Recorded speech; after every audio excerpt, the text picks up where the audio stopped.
Sociedad Rural Argentina presenta.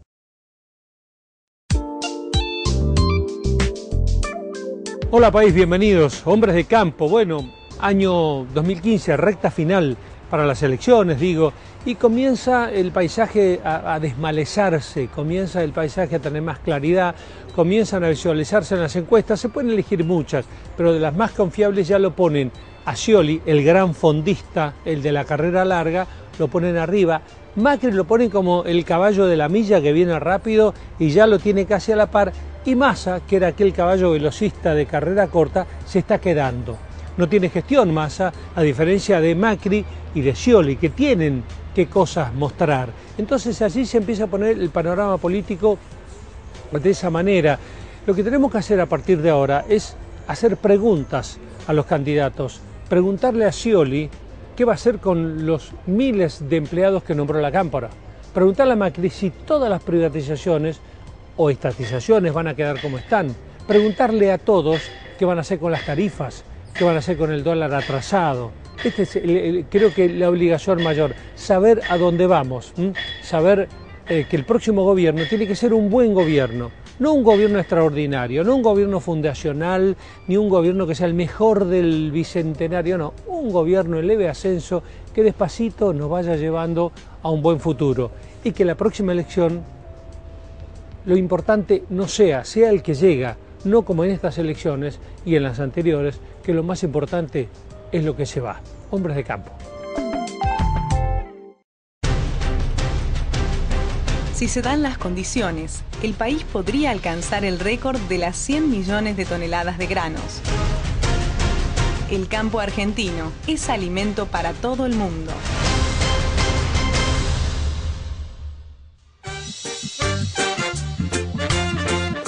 Hola Helio, ¿cómo va? Muy bien, Cholo, ¿vos? Qué lindo día, otoño. Otoño fresquito, pero muy lindo, muy lindo. Aquí estamos en la muestra de nuestros caballos. Nuestros caballos. Y sí. nuestros perros. Sí, son todas las razas de caballos que están en la Argentina, de trabajo, caballos deportivos, con mucha instrucción sobre cada raza para traer a los chicos. Exactamente, así que a venir aquí en familia termina este domingo.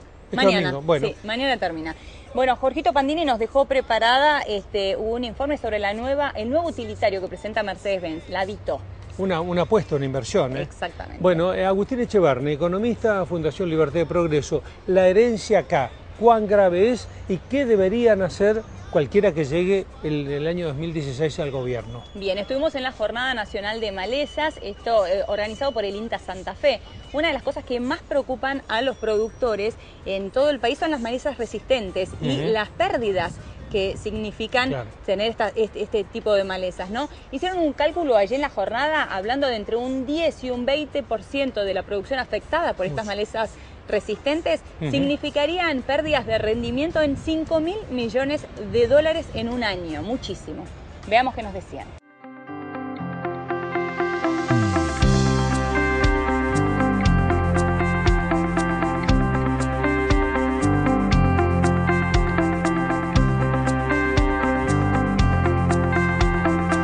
Ingeniero, ¿cuáles son los factores que influyen en este momento para que haya tantos problemas con las malezas en todo el país? Bueno, los problemas de malezas no vienen, los problemas en general no surgen de la nada ni surgen del vacío. Son el resultado de que algo evidentemente hicimos mal, ¿sí? ¿Qué es lo que hicimos mal? Trabajamos con un sistema productivo sumamente simple, sumamente concentrado en cuanto a actividades, en cuanto a herbicidas, en cuanto a sistemas en general. Es lo que yo llamo el núcleo duro, un sistema formado por una serie de factores, la sumatoria de factores fuertemente, que se han vuelto a lo largo de 20 años fuertemente estructurantes y que ahora es no imposible, pero sí es difícil de revertir. Lo que estamos viendo en definitiva es el resultado de una evolución adaptativa generado por la presión de selección ejercida por el uso de glifosato prácticamente como único herbicida. A esto hay que sumarle la ausencia de labranzas, a esto hay que sumarle el monocultivo de soja y a esto hay que sumarle el régimen de tenencia de la tierra. Tenemos un 60 o un 70% de la superficie en arrendamiento con contrato de muy corta duración. Esto en su conjunto es lo que constituye lo que yo llamo un núcleo muy duro que está tambaleando porque una de las patas, que es el glifosato, ya no está rindiendo los beneficios, no está funcionando como originalmente funcionó. ¿Esto es culpa del glifosato? No, es culpa del mal uso que hicimos de una excelente tecnología que sirvió durante mucho tiempo. ¿Por qué se da que aparecen las mismas malezas en diferentes regiones del país?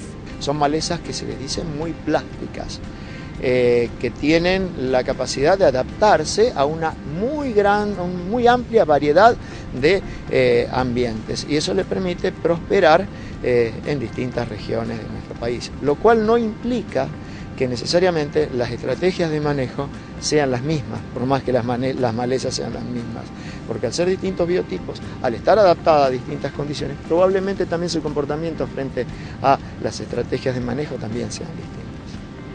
¿Pero qué hace que la lleven las aves, las cosechadoras, las maquinarias? Hay muchos factores que pueden contribuir a que se muevan las semillas de malezas. La maquinaria, el transporte, el ferrocarril. A ver, hoy en día vemos que a los costados de los caminos hay muchísimo Amaranthus palmeri, ¿sí? Sobre todo en los caminos que van a puerto, lo que nos está indicando que los camiones probablemente tengan mucho que ver en eso.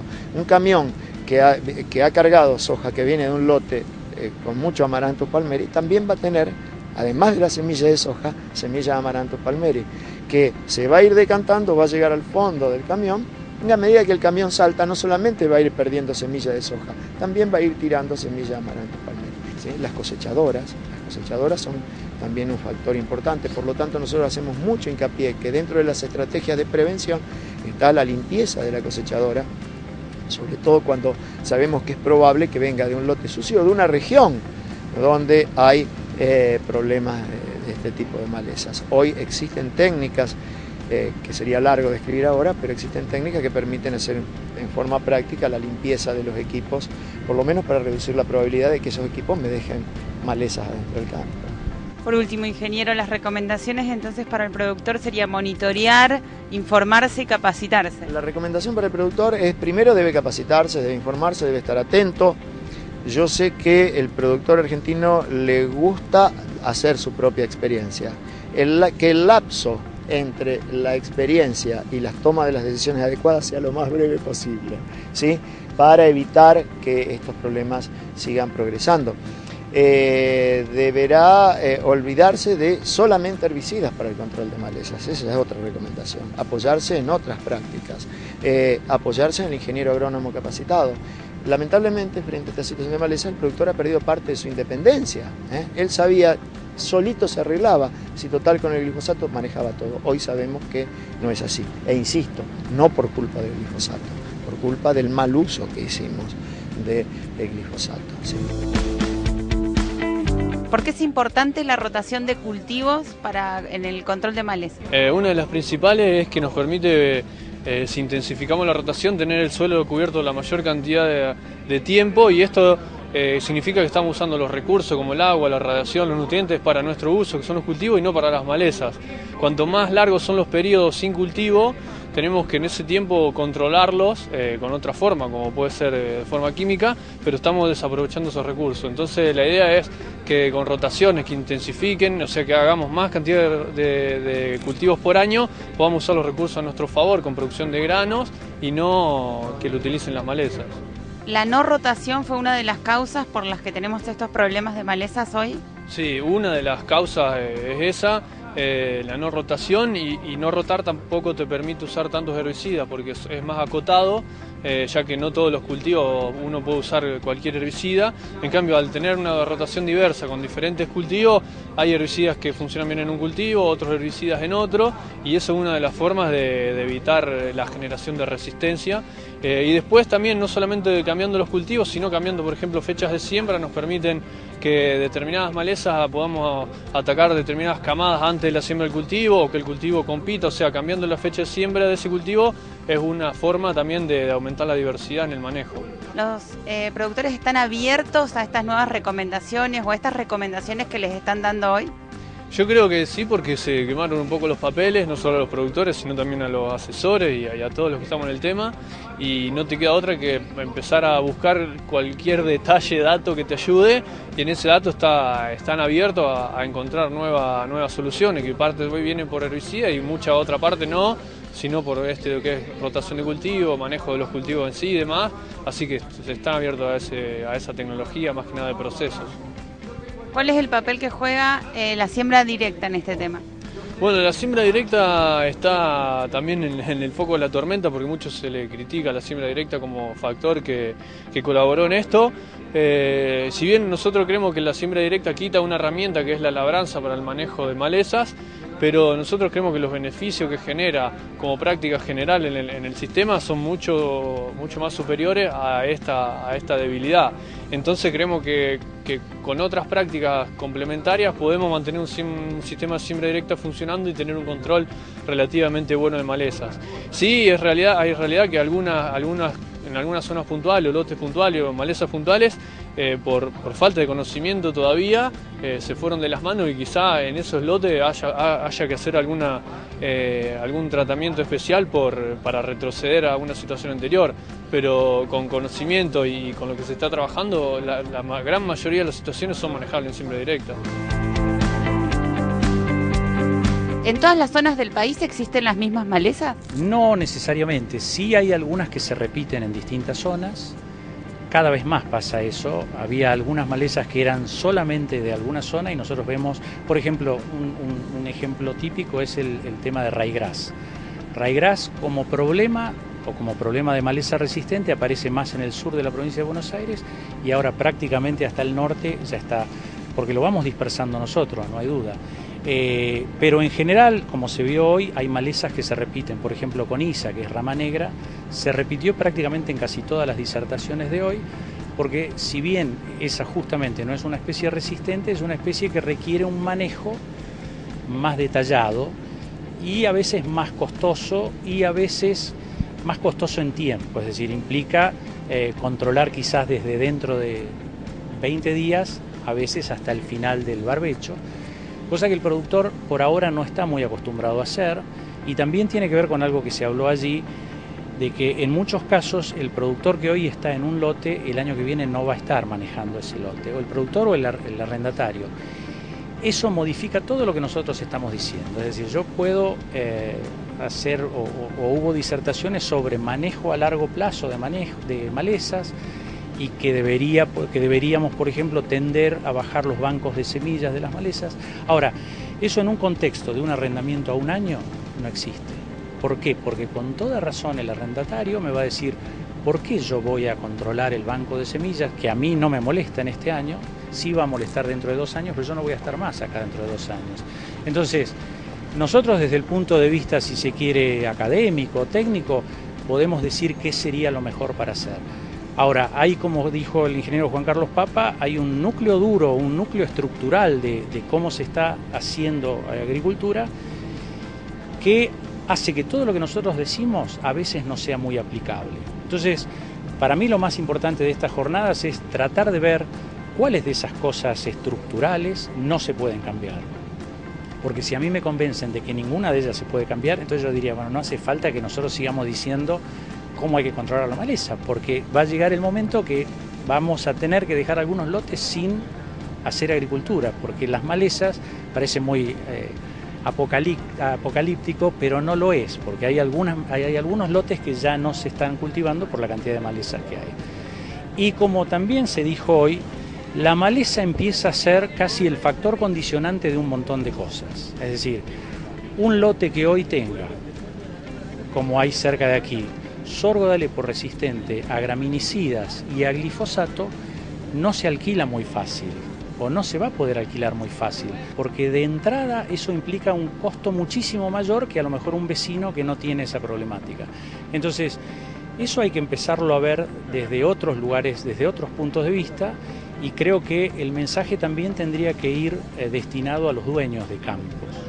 Es decir, yo creo que el dueño de campo a veces tiene mucho más en claro cómo conservar otro tipo de recursos que él tiene, como por ejemplo un departamento en la ciudad, que su recurso campo. Es decir, hay veces que con el tipo de arrendamientos que está haciendo, su recurso campo se le va deteriorando día a día. Entonces, cuando él piensa que le está dejando un lote a su hijo en herencia, a lo mejor le va a dejar un lote que vale mucho menos porque va a estar lleno de malezas complicadas. Entonces, esa idea de que, bueno, lo que nosotros decimos debería poder aplicarse, quizás el mensaje va más dirigido a los dueños de campo que al arrendatario. Porque el arrendatario, y creo que como dije antes, con toda razón me va a decir, ¿por qué voy a hacer un manejo a largo plazo si yo no voy a estar en este lote en el largo plazo?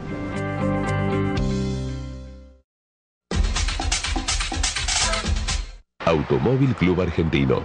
Siempre es mejor ser socio. A través de la gestión responsable de Grupo Telecom, miramos al mundo de una manera distinta, comprometiéndonos día a día en mejorar la calidad de vida de los argentinos. Una mirada diferente para un mundo diferente. Grupo Telecom. Informate sobre nuestros programas en telecom.com.ar. Ya están llegando las nuevas estaciones automáticas de Ecobici, abiertas todo el año, las 24 horas del día y totalmente gratis. Encontrá más información en buenosaires.gov.ar/Ecobici. Buenos Aires Ciudad. En todo estás vos.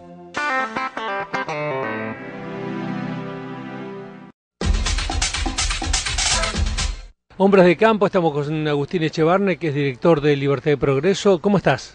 Muy bien, muchas gracias por la invitación. Bueno, gracias por venir. Recta final, año con elecciones, y ya uno empieza a pensar y a interrogar y a peticionar respuestas de los que van a venir. ¿Qué van a hacer con la herencia? Hay una herencia económica complicada. Para muchos es armada, no armada, por impericia, por lo que fuera. ¿Es una herencia en lo económico complicada?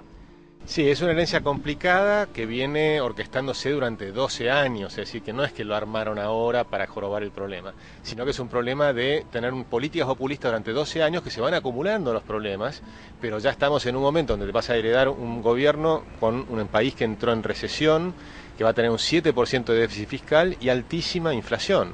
Somos el tercer país con mayor inflación de los últimos 4 años en todo el mundo. Sí, y con precios de commodities, que es una de las cuestiones vitales para el país, que están en baja. Están en baja, siguen estando en precios altos, ¿verdad? Cuando uno mira históricamente, los precios de los commodities están el doble de lo que estaba en la época de la Rúa, por ejemplo. Pero un 30 y pico % más abajo. Entonces lo que ha pasado estos 12 años es que se le ha sacado al campo más de 70.000 millones de dólares por encima de lo normal, con impuestos extras, y eso se ha distribuido. Entonces la gente se acostumbró a recibir esa distribución, que todos los meses significan 4 millones de jubilados que le han dado la jubilación sin haber hecho los aportes, 8,5 millones de planes sociales, se duplicó los empleos públicos, de 2 millones a 4.200.000, más que se duplicaron. De 2 millones a 4.200.000. Exactamente, con lo cual toda esa gente que está recibiendo un cheque del Estado lo podía recibir fácil mientras estábamos en la época con commodities altísimos y con impuestos fenomenales para el campo, y con todo eso se distribuía. Bueno, ahora se empieza a caer la rentabilidad del campo, ya no se pueden cobrar estos impuestos, el próximo gobierno va a tener que empezar a bajar las retenciones claramente. Sí, y tampoco pueden dar soluciones mágicas, porque si yo retenciones salvo la soja, la saco, pero a su vez tenés un atraso cambiario y por lo tanto es una complicación. El otro problema es el cepo y el retraso de las tarifas. O sea, son varios problemas que se van acumulando. El cepo cambiario es muy grave, pues se va retrasando el tipo de cambio.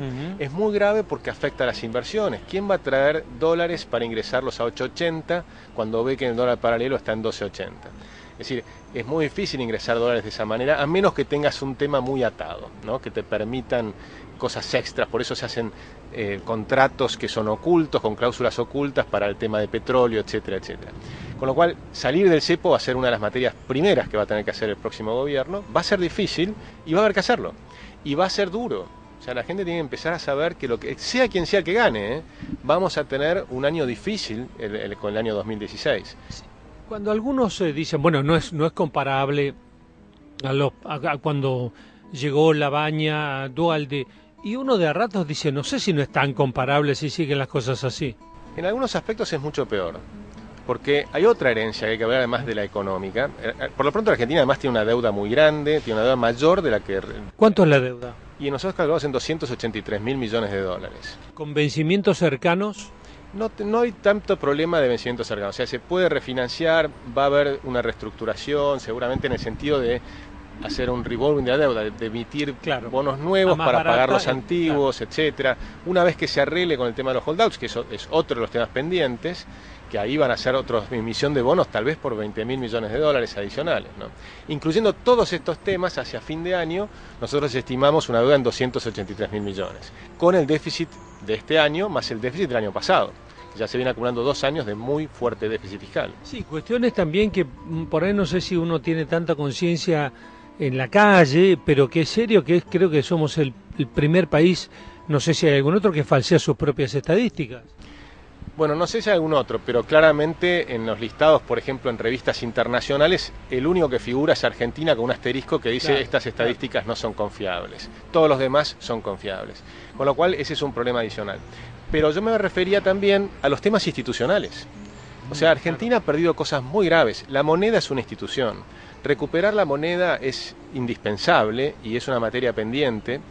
La educación es una institución que ha venido cayendo fenomenalmente y recuperar una década perdida en educación es muchísimo, es difícil y necesitamos hacerlo urgente. Agustín, y aunque no es un tema para un economista, pero más allá de todo sos un tipo con sentido común y enfrentar, no te digo una mitad, pero una gran brecha que también está en contra de que un país salga adelante, entre la gente misma.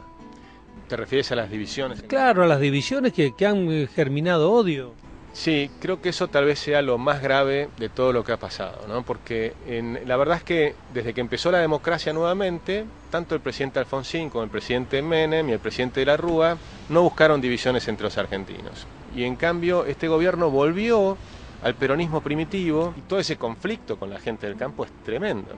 Además que es una cosa bastante ridícula, porque hablar de oligarquía vacuna en el siglo XXI no tiene ningún sentido. Basta recorrer los campos, conocer un poco el país, hay 200 y pico mil productores, realmente no tiene ningún sentido, ningún sentido. ¿Cuál ves vos como la locomotora primera para tirar para adelante en el 2016? ¿Qué sector? Bueno, en el momento en que se unifique el tipo de cambio y vuelva a ser libre, es decir, volver a lo que dice la ley, que es un tipo de cambio libre o unificado con un banco central que cuide los pesos, en ese momento todas las economías regionales van a mejorar, porque va a significar una devaluación importante, el campo va a volver a tirar, va a ser una locomotora importante. Luego va a venir toda lo que faltó en estos 12 años, que son las inversiones en infraestructura y la reconversión de la industria. Pero empecemos por la energía, que falta energía, y por lo que es la infraestructura, que también va a haber que recomponer muchas cosas que no se han hecho. Todo el cableado de teléfonos, de electricidad. Hay una cantidad de cuestiones que uno ve que se empieza a ver los cortes de nuevo. Va a haber mucho gasto de inversión, porque estos 12 años no se han hecho en inversiones. Gracias. Muchas gracias a ti. Agustín Echevarne, economista, Libertad y Progreso. Hombres de Campo.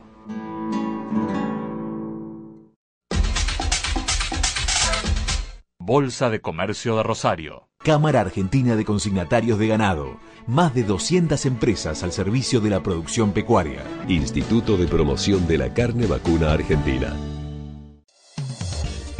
Este verano, conectate con la mejor tecnología. Tablet LG G Pad 8 pulgadas en 12 cuotas sin interés de 374 pesos con 91. Garbarino nos conecta más que nunca.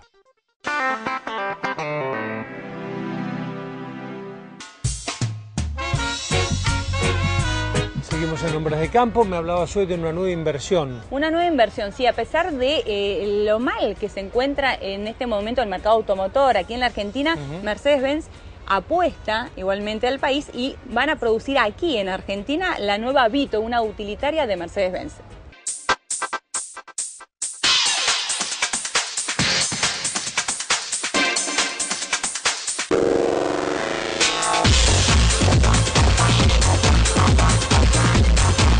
...2015 sin dudas un año con sus dificultades para la industria automotriz en la Argentina en general. Sin embargo, las inversiones no se detienen y las empresas siguen apostando por el país, algunas muy fuertemente. Por ejemplo, lo que vamos a hablar hoy, te voy a contar cuál es el nuevo producto que Mercedes-Benz va a fabricar en la Argentina, acá en la planta que tiene el Centro Industrial Juan Manuel Fangio. Vos sabés que ahí se fabrica la Sprinter, que se vende en nuestro país y se exporta a toda la región. Bueno, la gran novedad es que hubo más inversiones, se tomó más personal en la planta, porque este año va a ser el lanzamiento industrial y comercial de un nuevo modelo. ¿De qué se trata? La Mercedes-Benz Vito, que es, bueno, es un vehículo del tipo utilitario, pero que va a venir en 3 versiones, porque va a haber una versión furgón un poco más chica que la Sprinter en realidad, no demasiado, pero sobre esa plataforma está la Vito Tourer, que es para pasajeros, tiene hasta 7 pasajeros adentro, mucho confort, mucha seguridad. Y si vos necesitas llevar pasajeros, pero también necesitas las características de un furgón, Mercedes-Benz va a tener una tercera versión, que es una versión mixta. Va a tener 2 filas de asientos para poder llevar pasajeros y un espacio muy generoso para la carga. Ideal para flota, para estas empresas que necesitan llevar personal y además herramientas de trabajo. Entonces va a haber una Vito para cada necesidad. Nosotros tuvimos oportunidad de manejarla en España el año pasado porque también se fabrica en la planta que Mercedes-Benz tiene en Vitoria. Ahora bien, sobre motores todavía no está definido qué tipo de motorizaciones o qué tipo de cajas. Lo que sí te puedo decir de la experiencia que yo pude manejar las 3 versiones, que la de pasajeros tenía una suspensión un poco más blanda, un poco más cómoda y manejé con caja automática. Había distintos motores. Obviamente la versión furgón y la versión mixta tiene una suspensión un poco más dura, adaptada para que vaya con mucha carga el vehículo arriba.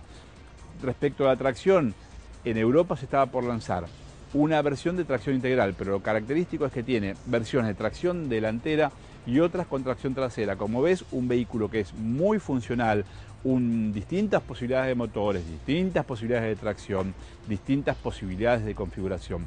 Es muy importante para nuestro país esta producción, va a significar exportaciones, más trabajo, un vehículo de última calidad. Así que sin dudas va a ser la gran novedad de la Casa de la Estrella este año en la Argentina. Es muy probable que puedas ver este vehículo en el Salón del Automóvil de Buenos Aires, que se va a realizar en junio en la Rural, ahí en Palermo, donde siempre se convoca mucho público. Así que bueno, una buena noticia, una más de las buenas noticias que hay este año para la industria del automóvil.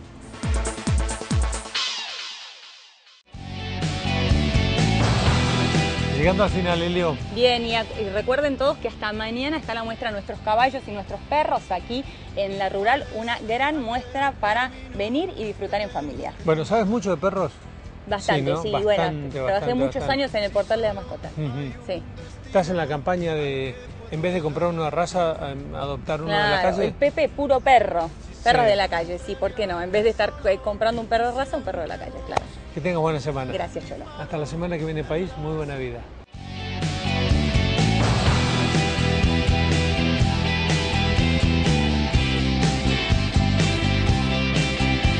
¿Cuál es aquel camino que tengo que tomar? Presentó Sociedad Rural Argentina.